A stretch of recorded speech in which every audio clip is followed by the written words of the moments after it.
Good morning, everyone. This is Morgan Cook with Positively Osceola here for Positively Osceola's Daybreak Live. Happy Friday to you guys. It is April 16th at 9:05 a.m. right here on Positively Osceola. Be sure to say hello whenever you hop on. Hit the thumbs up button, hit the share button. I'm going to come on here as well and hit the share button so that way everyone knows of what we are going to be discussing this morning.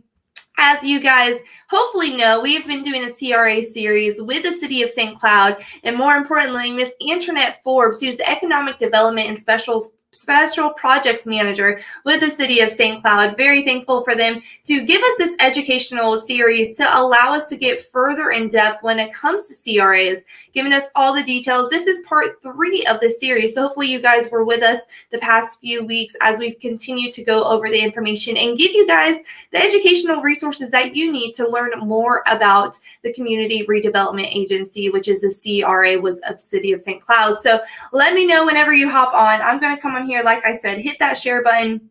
Hopefully you guys will be doing the same. I hope you guys have had a wonderful morning so far. If you had a great work week and have an even better weekend ahead. So be sure to say hello. Like I said, I'm coming on here and shared and ready to go. Hello, Mr. Dale. Good morning. Thank you so much for joining us here on our Daybreak Live.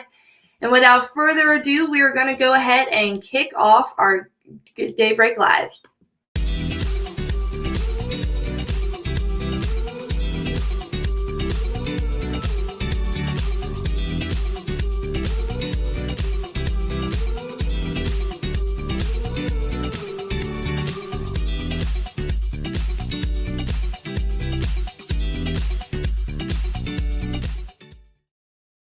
All right, so like I said, we are so excited to welcome Miss Antranette Forbes with us this morning. Good morning, Antranette. How are you doing?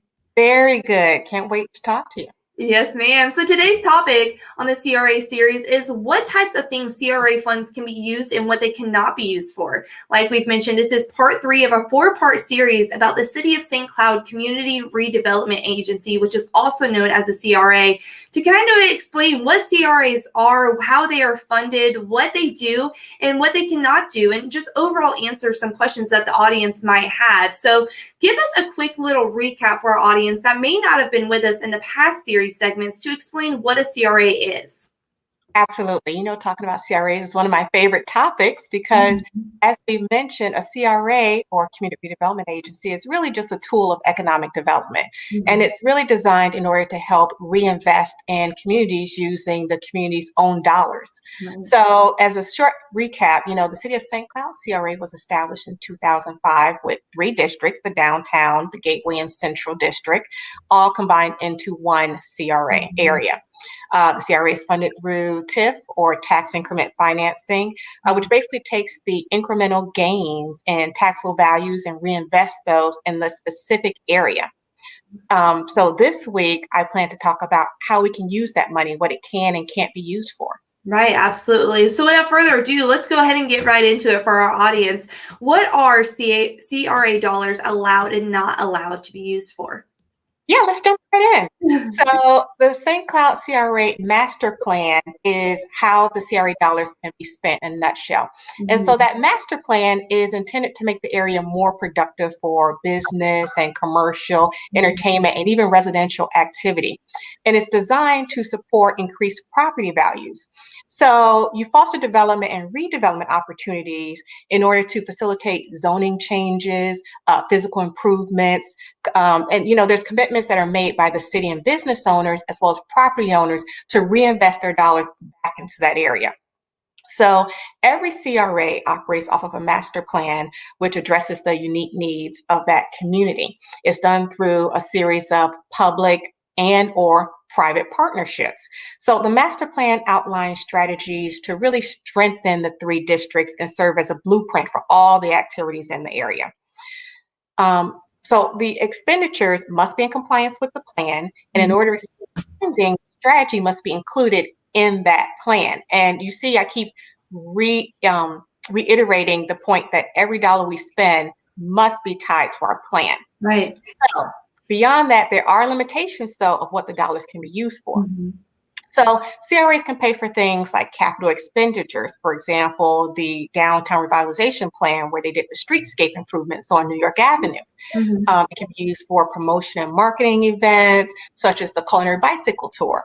Mhm. For nonprofit activities, such as we are a sponsor to St. Cloud Main Street. It can be used for incentives and grants, such as the Building and Site Improvement Program that we have. Right. Mhm. It also can be used for enhanced policing, which we see with our code enforcement and police officers, which are dedicated right to the CRA area. It can be also used for land acquisition or property acquisition. One Mhm. example of that would be the old Makeson Hardware building on New York Avenue that was recently sold and converted into a full service restaurant. Right. So there's so many different examples of how we can use those TIP dollars or tax increment financing Right. to reinvest into the community. But that Absolutely. being said, there's ways that the money cannot be spent.